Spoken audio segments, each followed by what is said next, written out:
Feast Week has arrived for 2025, and what better to get my man Seth Berger in for the Feast Week preview. The biggest, baddest tournament is the Players Era right now in Feast Week. Seth Berger right here is the CEO and founder of the Players Era.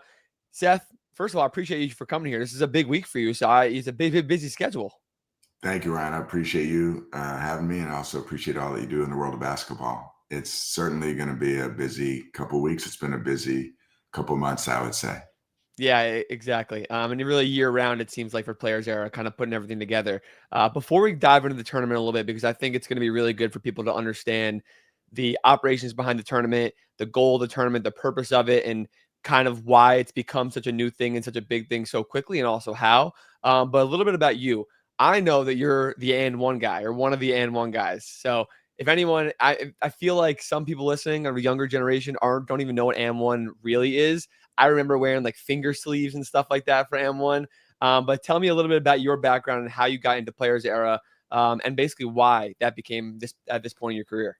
Sure. I've basically been in and around the game of basketball my whole life. I think one thing that for some reason doesn't show up on my official bio is that I'm the best point guard never drafted out of New York City. So I grew up in New York City, played high school ball in the city, played a year of JV basketball at Penn. In 1989, the NBA draft came and went, and lo and behold, I wasn't drafted. I was shocked. Really incredibly talented guard. Despite that, for some reason, it's not on my resume, and no coaches seem to agree. Actually, Kelvin Sampson had a great line. I was talking to him about 5 or 6 months ago, and he called. I said, Coach, I'm assuming you're calling me because you need a backup point guard to give your team, 8 to 12 minutes a game. Coach Sampson said, well, Seth, how many years of eligibility do you have? And I said, Coach, I got all 4. Before I could finish saying 4, Coach said, well, you're going to die with them. Yeah, that sounds about right. So, I all kidding aside, I've literally, from the time I started playing basketball when I was 11, just completely fell in love with the game and have never been able to do anything outside the game that caught my attention as much as the game of basketball. So when I finished grad school in 1993, I was 25 years old, and I started a t-shirt company named And One. Our goal was to be the number one basketball company in the world in terms of footwear and apparel. We never got to number one. We got to number 2. And we also grew into a media company in ways that I didn't expect. And One was not only a footwear and apparel company with a brand that allowed basketball players to say, I'm a basketball player, right? Whatever level you play, there's so many of us who look in the mirror and see basketball player, and our brand allowed people to represent themselves as such. And then we also ended up having a TV show on ESPN, running the mixtape tour, and the brand was, I think, impactful in the world of basketball. In addition, we gave away millions of dollars to youth-based charities. So for a dozen years, my life was basically And One. We sold the company in 2005. And as you probably know, I immediately went to start coaching high school basketball, which is one of my dreams. I've been a head coach at the Westtown School now for this is my 19th year as a head coach. I was an assistant for 2, and have loved the opportunity to impact young men's lives through the game of basketball. I get to have an impact on kids and be in this game in a really meaningful way pretty much every day. And so then a couple of years ago, the reason we got to Players Era was that I have 2 sons who are Division I scholarship hoopers. One of them was getting hit up by an NIL agent a couple of years ago, and on Instagram, and TJ showed me the DM and said, hey, give me your rights, your NIL rights for free, and I'll make you a bunch of money. Or maybe he offered him $100 or $200, a de minimis amount of money. Yeah. And TJ said, this is a no way, right, Dad? I'm like, TJ, that's a no, insert word, way. I realized that in this new economy, there are going to be so many people that were going to be taking advantage of the kids. Effectively, if you made $0 yesterday and you're going to make $50,000 tomorrow, if someone's going to take 25 of your 50, you don't really care. You're like, oh, I'm happy to make 25 and not the 0. But if we could start a company, and the basis of which is that we wanted to do right by the kids and help them monetize their name, image, and likeness, in a way that is consistent with NCAA and CSC guidelines, and help these kids take advantage of their true celebrity off the court, that we could create an entity that would have an impact in college basketball. And it'll eventually extend to outside of basketball to college sports. And so that was the basis for Players Era. I think any success you have is always is directly related to the impact you have. And so we're trying to have a real impact in the game of college basketball for the players, obviously for the programs and the fans as well. No, and that's awesome. It's cool to hear your background a little bit about like how you went to high school coaching because you care so much. And it makes sense in the name of Players Era, like Players Era. This is the Players Era of college basketball, like it is many sports right now, especially in college athletics. So tell me how the tournament side of it came out, because if you told me that, just that alone on that last bit, I'd be like, oh, are you guys an NIL agency? Are you a marketing agency? So where does the tournament side and be like, you know what, we can put together an event to really produce this and kind of showcase on the biggest scale. So where does that come into it? Yeah. So essentially, if you think about the American sporting landscape, and let's start with big picture, and then we'll bring it down to college basketball. And you think about November. November, the NFL is not yet in playoffs. The CFP hasn't yet started. The NBA, I think, obviously, I'm a huge NBA fan, but I think it really kicks off on Christmas Day, and the World Series is usually over. And so November is usually the beginning of college basketball, and there are a bunch of great matchups, but there's no incredibly meaningful event.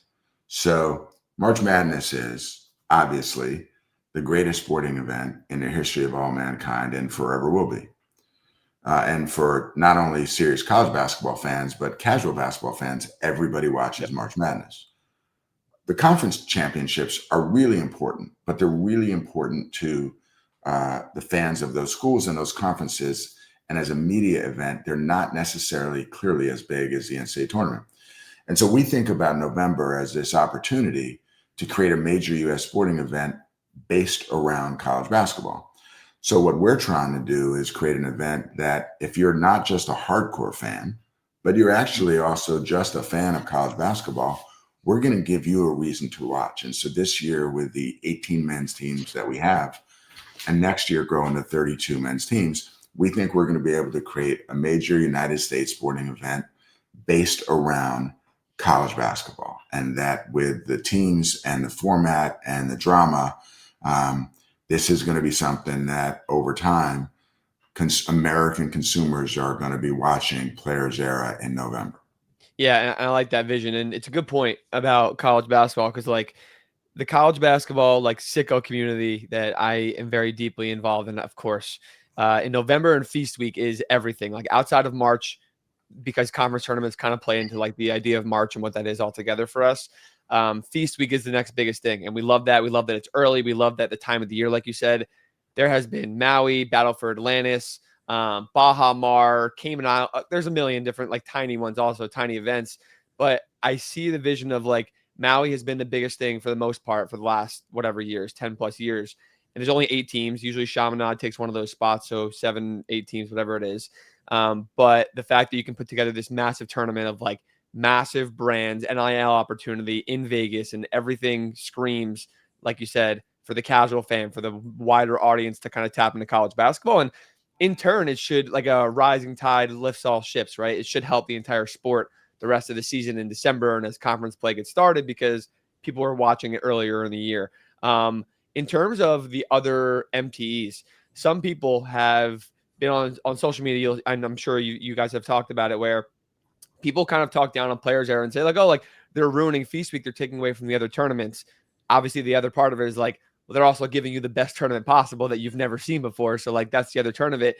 Have you guys voiced those concerns, at least internally? And is that something that you guys talk about, or is it something more like, hey, we want to be the best. We're going to put together the best event possible, and no one else can touch that?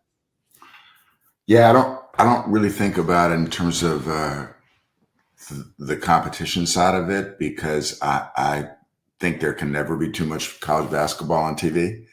I'm sure you and I are similar. Like if there's a game on at 2 a.m. and I happen to be up, which I happen to be up a lot late at night, I'm watching it. And so I think there's enough space for other events. The other thing I think what we'll do is if we do our job right, Players Era will actually attract more attention for college basketball during Feast Week.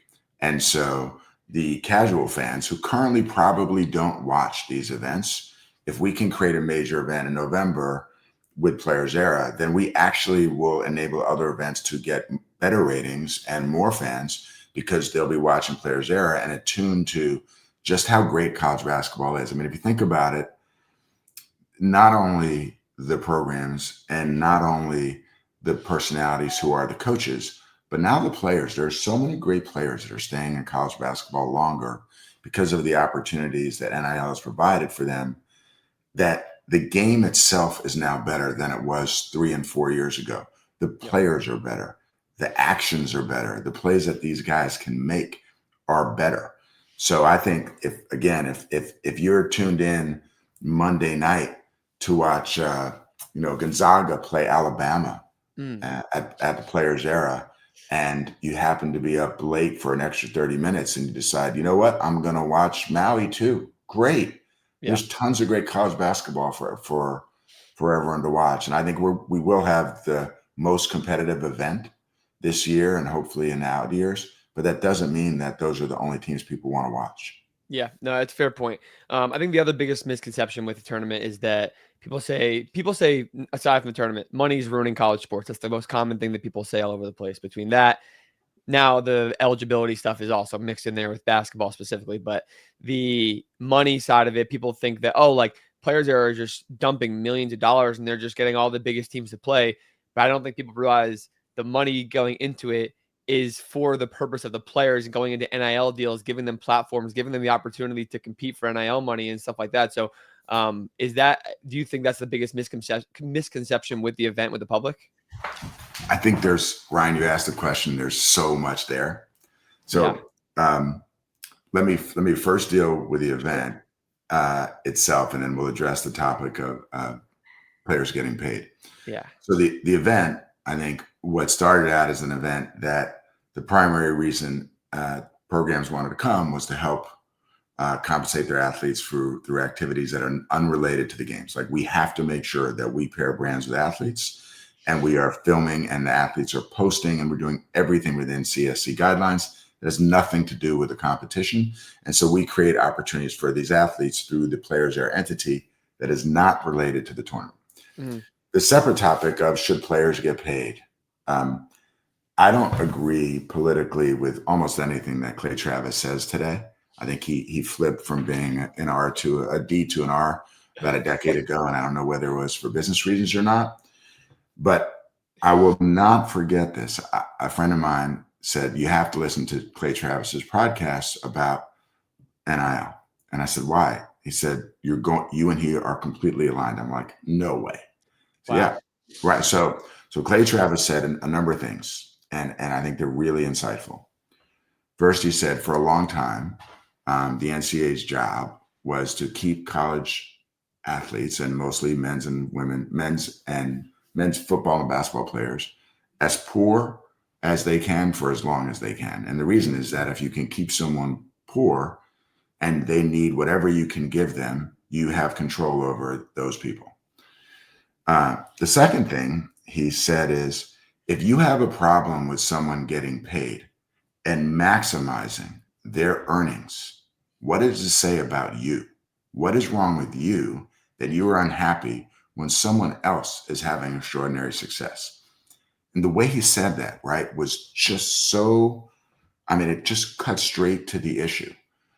What is the issue that someone has with an 18 to 24-year-old male making more money than you do? So let's say I'm a college sports fan and I do really well. I make $250,000 and I'm watching a kid that's making $5 million as a quarterback or $2 million as a point guard. And I have a problem with that. What does it say about you? And so I think the good news is that we as a society, I think, are now on the other side of that. We completely recognize that players should be able to monetize their name, image, and likeness. And, truth be told, credit to Charlie Baker. Like Mr. Baker came into this job. He didn't have to take this job. He's had an incredible career. He also played JV ball at Harvard, right? So really bright guy, had been a governor that was reelected with almost 2/3 of the vote as a Republican in a blue state. Yeah. Could do anything he wants with his life. And he's chosen to help change college sports. So Mr. Baker's kind of leading this charge by opening everything up. And now it's up to everyone else, in my opinion, to, within their rules, help create opportunities for these athletes. So for me, this is the easiest ask ever. Of course, players should get paid.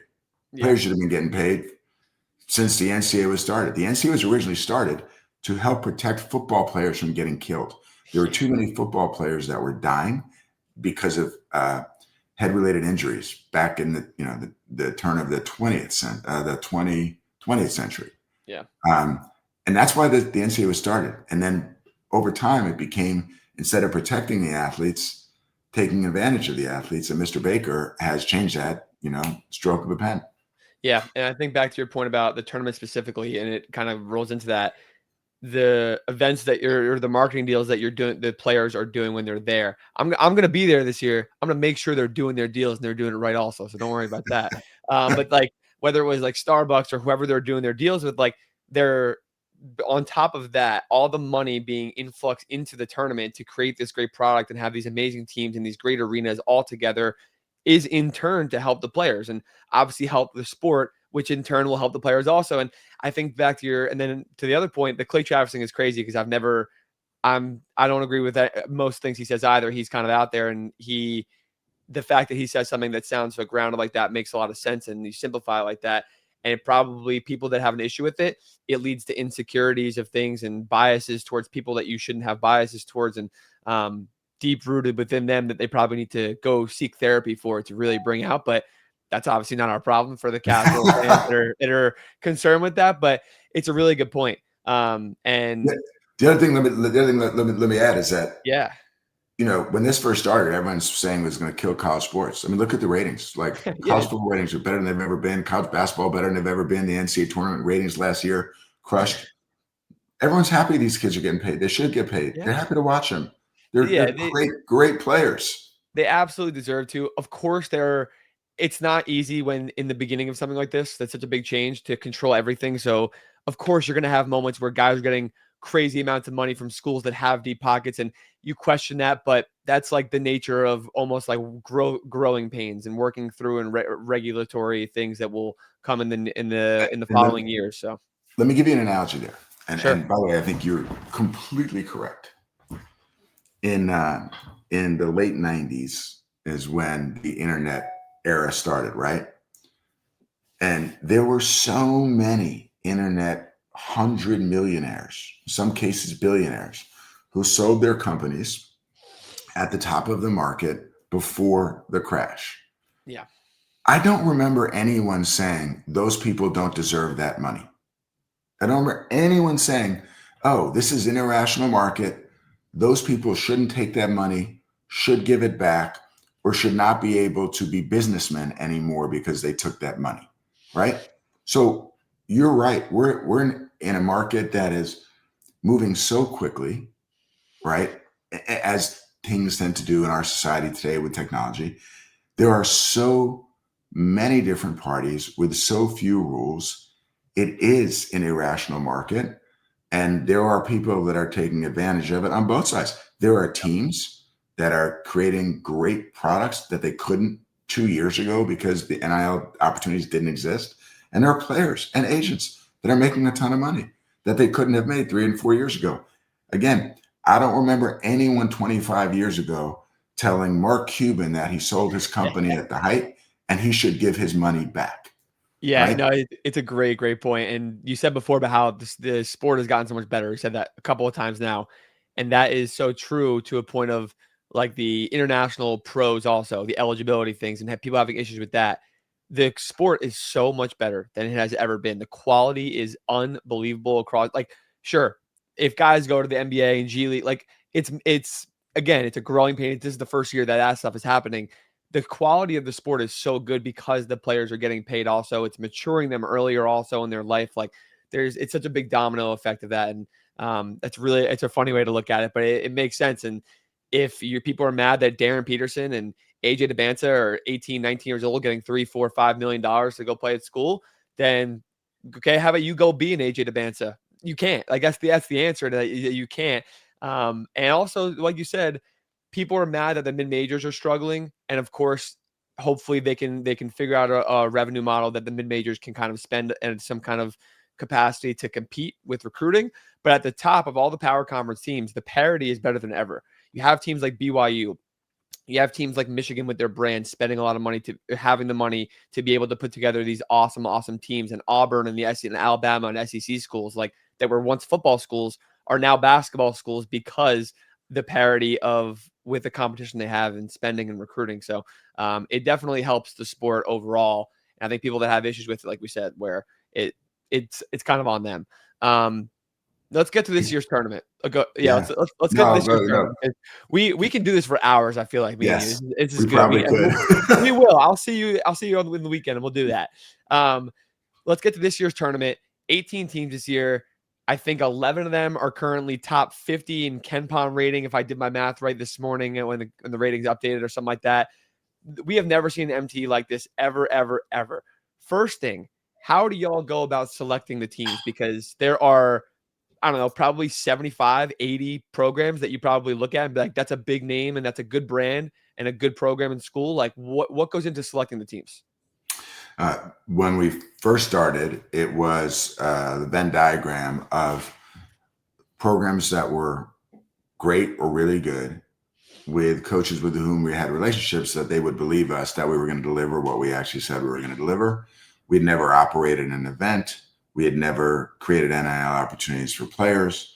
And so we were able to get some great programs, obviously, between one of my partners, Steve Rosenberry, and I. We've got a number of relationships in college basketball.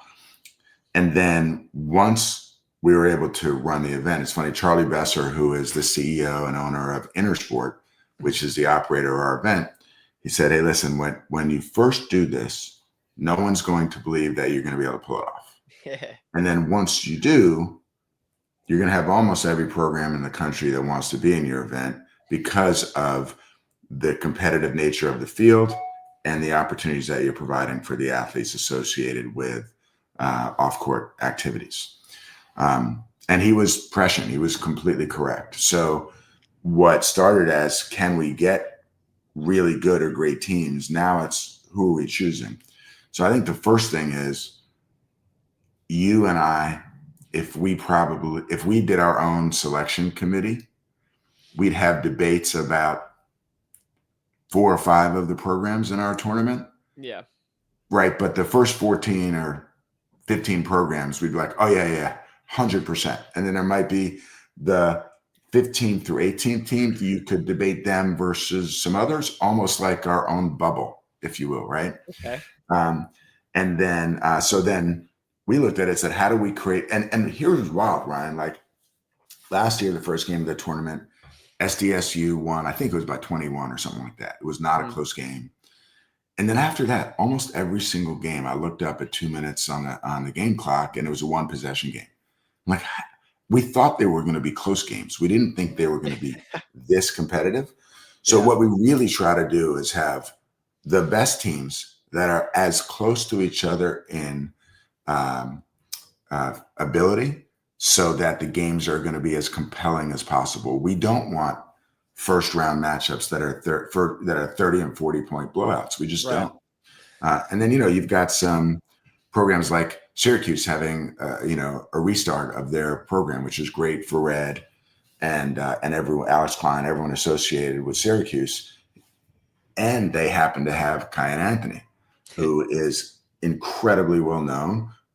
In addition to being a fantastic ball player, he's also a super personality. Like you see when he posts stuff, that's a really bright kid who also happens to have a great personality. So being associated with that kid's fantastic for Players Era. And then obviously you got a heavyweight like Kansas. So we want the best. We want the best teams playing each other for the closest games. Last year, if you remember, Alabama was literally 0.2 seconds away from tying Oregon. Yeah. And it was a 2-point game again in the championship. It's amazing. So that's what we really want. We want great games with great teams and great players. No, I love that. The way that the MTs used to work, in my opinion, is it worked for this order was work for the operator, then the fan, then the coach, then the player. And for us, we want to flip that script. All of our events should work first for the players, then the fans, then the operators at the end. Yeah, and the coaches will just kind of fill in wherever they have to. Coaches are awesome. Great coaches want the best competition. That just is what it is, right? And they care for their players also more. And I think the biggest thing you guys offer is for teams. Take Oregon last year as an example, right? Like teams build their tournament resumes in November. People don't like, especially for at-large teams, at least the power conference teams, you have to win games in November, good non-conference games, neutral site games to build a resume, to have a good seed and get into the NCAA tournament. But also it builds your personality for March too, because this is the only type of March Madness style event that you're going to see outside the month of March. And that goes for every MT, because you're playing back-to-back games, back-to-back days. Sometimes you don't know your next opponent. If you're playing in a bracket style, you're playing at neutral sites there. It's almost like an AAU tournament. Like that's what March Madness is like. And this is what you get out of that. So it builds their resume, it builds their quality and personality for March. And Oregon, great example last year. I don't think anyone there expected them to win the entire thing when you have teams like Houston and Alabama in the event. But Oregon ends up winning, and even through their cold stretches during Big Ten play in January and February, they still end up as a 5 seed in the tournament because they had these great loaded games in November. So I think teams will look at that and be like, we have to get into an event like that, and it kind of creates this demand. And now that you're going into year 2 and you're growing into year 3, like you said, it's almost like a proof of concept you've had, right? And you're like, okay, now we have that, and now the line starts to form, and now there's a line out the door type thing. I'll give you 2 thoughts on that, and I completely agree with what you said. Is the first is we've had so many programs tell us they're building their quad 1 non-con schedule now around us, so they know they're going to get 3 quad 1s with us, and so they're booking that, and that's the centerpiece of it, and then they build the rest of their non-con around it. The other thing, to your point, at the event last year, Houston struggled, and what I saw was Milos Uzan didn't know what he needed to do for his team. Mm-hmm. And that was the reason that team was struggling. And then if you watched his growth from effectively that failure in November to the player that he became throughout the year, to become such a crucial part of his team's success reaching the NCAA championship, it was amazing. And had they had 2 or 3 easy wins that replaced the tough games they got at Players Era, Uzan specifically doesn't have to face the competition and then grow as a player. You know, I'm close with their staff, obviously, and one of them kept saying to me during the year, as they were having a great season, it started in Vegas. Yeah. Credit to Kelvin Sampson. You know, he was the first coach to say yes to our event. And he said, we want to play the best teams we can. This is going to be an incredibly tough event. This is how I get Houston basketball to be arguably the #1 program in the last 5 years in college basketball. And credit to a kid like Uzan, who, you know, a Vegas kid, by the way, struggling in his hometown, turns it around and has an incredible season and becomes, you know, a phenomenal college point guard who's going to be a pro. Yeah, and good point about, like, especially he was a transfer coming into Houston last year, and that's good to know about Kelvin being the first team to kind of commit to. And listen, you don't got to gas up Kelvin Sampson any more than he gets gassed up on my platform. So I give him more than enough light. He's the best coach in the country to me. Like, everything that they do, they duck no smoke. They're all about it. This play style, their culture, everything is great. In terms of the bracket this year, 18 teams, are there any specific storylines, teams playing each other, things that you're more interested in than maybe other people are realizing? I'll give you the craziest storyline. My 2 sons at the time were in 4th grade and 2nd grade playing local rec league basketball, and there was a 3rd grader playing. They were all playing for some reason the same grade. I don't know why. Sure. 3rd grader was really good, like small little kid, and his dad gets up, and his dad's 6'6", kid could really play. And I was like, oh, that kid's like, unless his mom is 4'11", that kid's going to be a D1 player. You just knew in third grade. He went to, I coached the Westtown school. That kid went to Friends Central for elementary school. His dad was a teacher at Friends Central. So when that kid is in 8th grade, and he and my kids became friends early, 3 grade kids, all who loved hoops. When that kid was going into his 8th grade, at a football practice, when our kids were playing on the same team, his dad said to me, oh, there's my son's high school coach.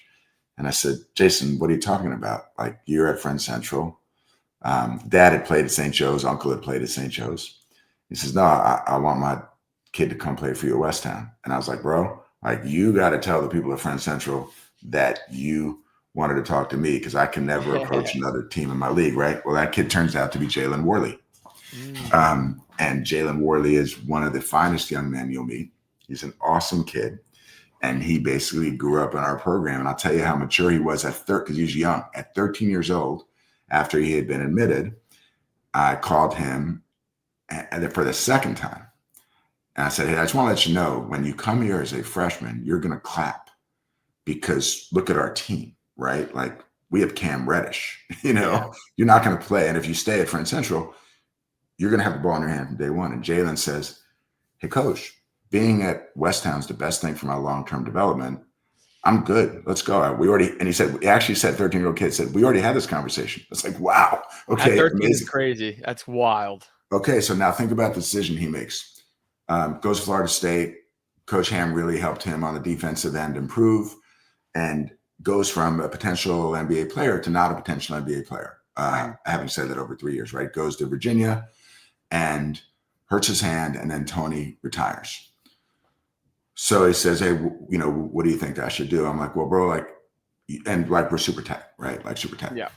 Like, if I were you, I'd redshirt. Like, you have to reset your career if you want to have a chance to play in the league.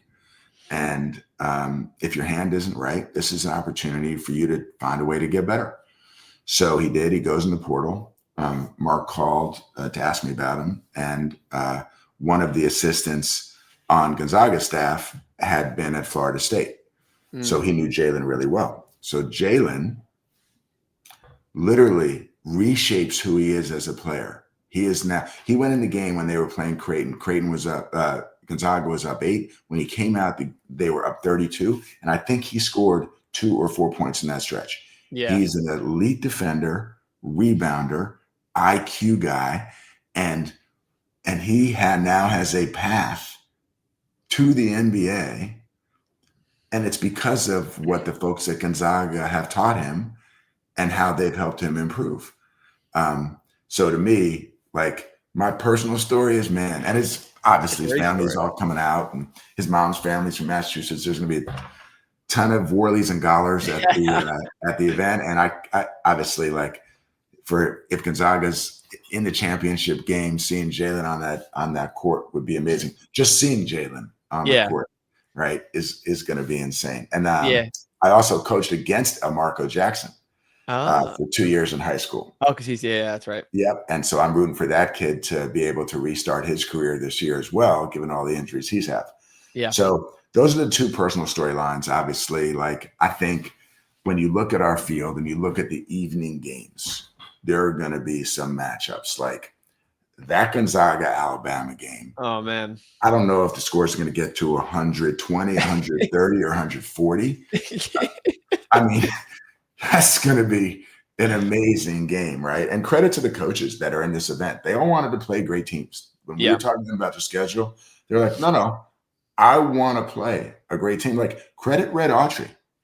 They're coming out of the gate with Houston, and their next matchup is Kansas. He's trying to prepare his team to be ready for an NCAA tournament run. So there are going to be some great games. Yeah. Back to the Warley stuff real fast, because I love that you brought that up in a personal story, because those are the things that, like, to me, I look at and I go, great. Like, I'm seeing if Gonzaga's defense is legit and going to be whatever. Like, we're looking at things like that, but that's a great underlying story. And I think Jalen is specifically represents everything you said, represents what Gonzaga's team kind of is, right? Like their best player, Graham Ike, missed an entire season at Wyoming before he transferred to Gonzaga. Steele Venters has missed the last 2 years. They have guys between him, Jalen Warley had an injury. Ty and Grant Foster died, like damn near died twice on a basketball court. Like they're a bunch of older guys because they've gone through such trials and tribulations. So to see all of them kind of re-alter their career, come together to be what looks like potentially one of the best teams, if not the best team in the country right now. Like they look unbelievable, especially defensively, like which I know Mark will agree that their teams are not usually this good defensively. They look great right now. But he's a good testament to that. And that's really cool to hear that kind of story. Back on the rest of the teams kind of playing this, like you said, this year, the teams that have played each other already or same conference teams, they can play each other hypothetically in the finals, correct? It just counts as another non-con game? Correct. The teams from, if they make the championship game, Right. then we can have teams from the same conference play each other. Basically, the NCAA changed a rule last year, the issue of waiver. They extended the waiver to this year, which is that there can be more than 2 teams from one conference in an MTE. That was a new rule. Yeah. A waiver for an old rule. And so when the NCAA changed that rule, you would never say that you could have 2 teams from the same conference in an MTE if you wouldn't think that they might be able to play each other. There's no way to actually set up a tournament, right, where they couldn't play each other. So, however, if it's not for that game, teams from the same conference won't play each other because we want to make sure that we respect, the fact that coaches don't necessarily want to play each other 3 and 4 times a year if they can avoid it. The other thing that we do is we want to make sure from a schedule that none of the athletes have short turns. So basically, if you're in the early set, your Wednesday game will be an early set. If you're in the late set, your Wednesday game will be in the late set, so that if you don't make the first or third place game, you're not having a short turn for your athletes in any way. Yeah, that makes sense. Yeah. That makes sense. And then the last thing is, like, if a team has someone else in their schedule, like we would not have St. John's and Alabama play each other if they weren't right. I was going to say, like, Gonzaga, Houston, Auburn played yesterday, as of recording this at least. Like, they can meet in the finals, and that's about it, basically. Right. And the chances, the 18 teams, everyone's great. Like, hopefully it doesn't happen. I mean, hopefully it does happen for them, I guess. But, like, hopefully it doesn't happen in terms of, like, yeah, you got to play each other again, whatever. So 18 teams this year, as elite as it gets. Also, I do want to say I love that UNLV is in this. I don't want to forget to mention that because they're the one non-power school in here. They are a storied program. They're local in Vegas. Like they have almost like you said about Syracuse, like this crazy reinvigoration. They beat Memphis this weekend, which was awesome. I'll give you all flowers for that because I think it's really cool that you're including them because you could have just glossed over them and said, they're not even going to the Pac-12 next year. Like they're not, we don't need to include them. So I think to your point, by the way, one of the reasons, and I should have brought this up, like ultimately when you're asked before about which programs do we pick, ultimately you're betting on the coaches, right? These guys, if they're good, they're going to have a really good team, and if they're decent, they're going to have a decent team. That's kind of how it works. And obviously, the program for which you coach helps. Josh can coach his ass off. Yeah. So, like as a coach, when I watch Josh's teams play, I'm like, that guy is really innovative and creative, and he's got some talent this year. For them to go in and beat Memphis by 14 on their home court, pretty impressive. So I think Josh is going to reinvigorate UNLV basketball, and we're happy to partner with him. Yeah, no, it's gonna be cool. So great. Why Vegas? When did that come about? Obviously, basketball is on a huge skyrocket there with the Aces being so good, and UNLV Summer League is there every year. Obviously, I've been there. It's a huge NBA event in the summer. The entire basketball world kind of culminates, but is it just kind of to get on the back of the rise of basketball and potentially NBA expansion and other things coming, or was it like a venue type setup for you guys? 3 reasons. One is from a media rights perspective, Vegas is basically Switzerland. There are a few areas in the country where conference rights don't extend to certain states. So you can basically run an MTE and own your media rights in Vegas. So first. Second, we have a partner in MGM that has been so supportive of Players Era and has the ability to make Players Era what we dream it can be. So Bill Hornbuckle Lance Evans, the folks at MGM, when we first went to them, they were like, we see the vision. We see what this can be. Yeah. We want Players Era to be at MGM for life. And this is an incredibly easy yes for us, right? Like, great venue, great company, great operators. So we basically get to say, hey, we don't have to worry about anything with the teams because we're partnering with MGM from the day they get there to the day they leave. With MGM, we have the best partner you could have in the business. And then the third thing is, I think Vegas has become a destination. You know, like if you think about all the different sporting events that happen in Vegas, all different entertainment events, people want to go there. And so if you're going to spend 4 or 5 days in a spot, Vegas is a great spot. I think Thanksgiving in Vegas is going to become a thing, and it's going to become a thing because of the MGM Players Era. Yeah. No, that's awesome. I'm gonna keep it on my calendar every year. Obviously, start this year. So, no doubt. No, that's great. I won't hold you much longer. I appreciate your time for coming on here. It's great to connect. I think it's great for the people to understand everything going on behind the scenes of the Players Era because they just see the big names, a really big tournament, and a lot of money being put into it. That's all they think. That's all they see of it. So it's good for them to hear personality behind it, the reason behind things, because there is such positive intent with everything in the event. So appreciate you coming on here, and I'm super excited to get out this weekend, and I appreciate it. So appreciate you, brother. I will see you in a few days, Ryan. Travel safe. Indeed. Sweet. Thanks, Seth.